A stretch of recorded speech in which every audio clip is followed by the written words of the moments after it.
شوم خاک رهش، دامن بیفشاند ز من. ور بگویم دل بگردان، رو بگرداند ز من. روی رنگین را به هر کس می نماید همچو گل.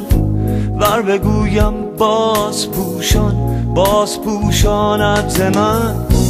چشم خود را گفتم آخر، یک نظر سیرش ببین.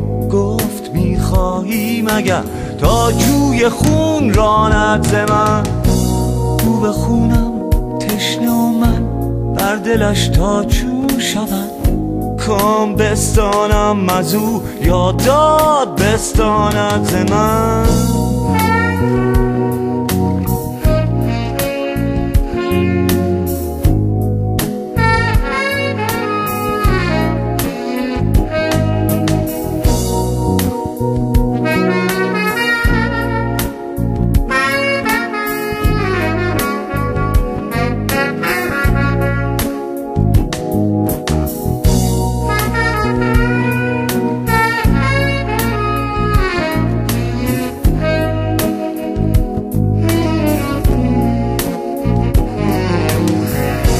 گرچه فرهادم به تلخی جان براید باک نیست. بس حکایت های شیرین باز میماند ز من. گرچه شامش پیش میرم بر غمم خندان شود. گر برنجم خاطر نازت برنجاند ز من.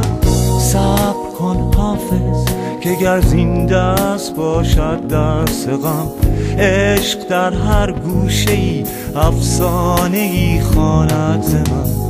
صبر کن حافظ که گر زنده است باشد دست غم. عشق در هر گوشه ای افسانه ای خواند ز من. صبر کن حافظ که گر زنده است باشد دست غم. عشق در هر گوشه ای افسانه ای خواند ز من. صبر کن حافظ که گر زنده است باشد دست غم. عشق در هر گوشه ای افسانه ای خواند ز من.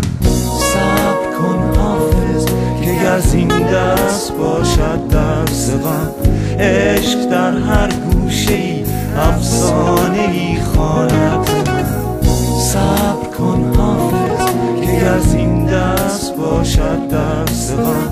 عشق در هر گوشه